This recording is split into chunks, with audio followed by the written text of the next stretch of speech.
नमस्कार अनि स्वागत छ यहाँलाई। आज हामी सी प्रोग्रामिङमा पहिलो प्रोग्राम गर्न गइरहेका छौँ।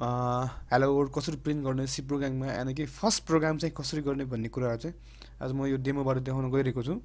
सो त्यसको लागि मैले आज टर्बो सीबाट गरेन, सी प्लस प्लस धेरै सहिलो छ, यो युजर फ्रेन्डली पनि छ, ग्राफिक्स पनि त्यहाँको हाम्रो कम्प्युटरमा म्याच हुन्छ, त्यही भएर मैले त्यो गर्न चाहेँ।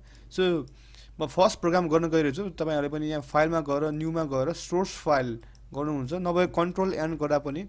सपोज मैले यसलाई क्लोज गरेँ,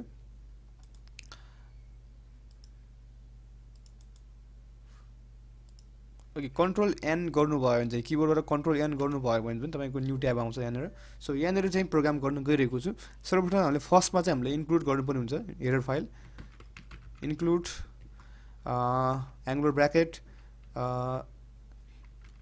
stdio.h। ओके, यो हेडर फाइल हो, स्ट्यान्डर्ड इनपुट आउटपुट हो, यो हेडर फाइल हो। हेडर फाइल बारेमा हामी अर्को भिडियोमा कुनै दिन हाम्रो तल हामी डिफाइन गर्नेछौँ, डिस्क्राइब गर्नेछौँ यो हेडर फाइल भन्ने के हो, यसको युज कसरी हुन्छ भन्ने कुराहरू चाहिँ भन्नेछौँ। आज हामी फर्स्ट प्रोग्राम गर्न गइरहेको छु। यो चाहिँ हामीले युज गर्नै पर्ने फाइल भएको भएर मैले hashtag file include angular bracket stdio.h गरेर इन्क्लुड गरेँ। त्यसपछि इन्ट मेन गरेँ, इन्ट मेन जो मेन हाम्रो प्रोग्राम हो।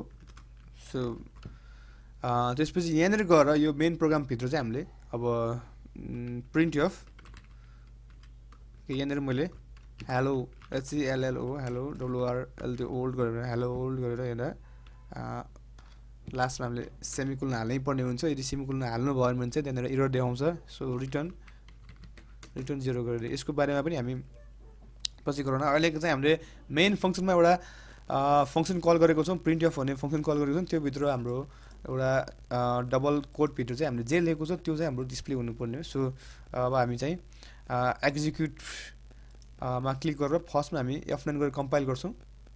सो त्यो कम्पाइल गर्नु अगाडि हामी एउटा यसलाई सेभ गरौँ। ओके, lab1 भनेर सेभ गरौँ, lab1.cpp।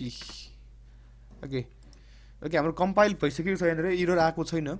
फेरि कम्पाइल गरेर हेरौँ, कम्पाइल गरेँ मैले, सो नो एरर कर्स होइन। त्यसपछि मैले रन गरेँ, रन गर्दाखेरि चाहिँ ओके हेलो वर्ल्ड भनेर चाहिँ हाम्रो प्रिन्ट भएको छ। ओके, यहाँनिर हामीले एउटा कुनै मिस्टेक गऱ्यो भने के हुन्छ, यसले सपोज एक्जाम्पल लागि मैले यहाँनिर एउटा सेमिकोलन मिस्टेक गऱ्यो, बिर्स्यो भने चाहिँ अब चाहिँ मैले कम्पाइल गर्दाखेरि चाहिँ उसले यहाँनिर एरर देखाइरहेछ। यहाँनिर तपाईँले देख्न सक्नुहुन्छ बिफोर रिटर्न एरर भनेर ल्याएको छ होइन। सो यहाँनिर बिफोर रिटर्न भनेको योभन्दा अगाडि चाहिँ हाम्रो यहाँनिर एरर छ एउटा। सो यसले मिस्टेक सुझायो भने चाहिँ अब चाहिँ यो एरर हुँदैन।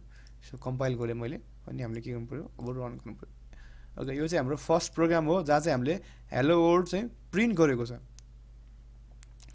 ओके, सेभ गरेँ मैले, आउटपुट आएन, अलिकति रन गरौँ यसलाई। सो हेलो वर्ल्ड चाहिँ हाम्रो आइरहेको छ।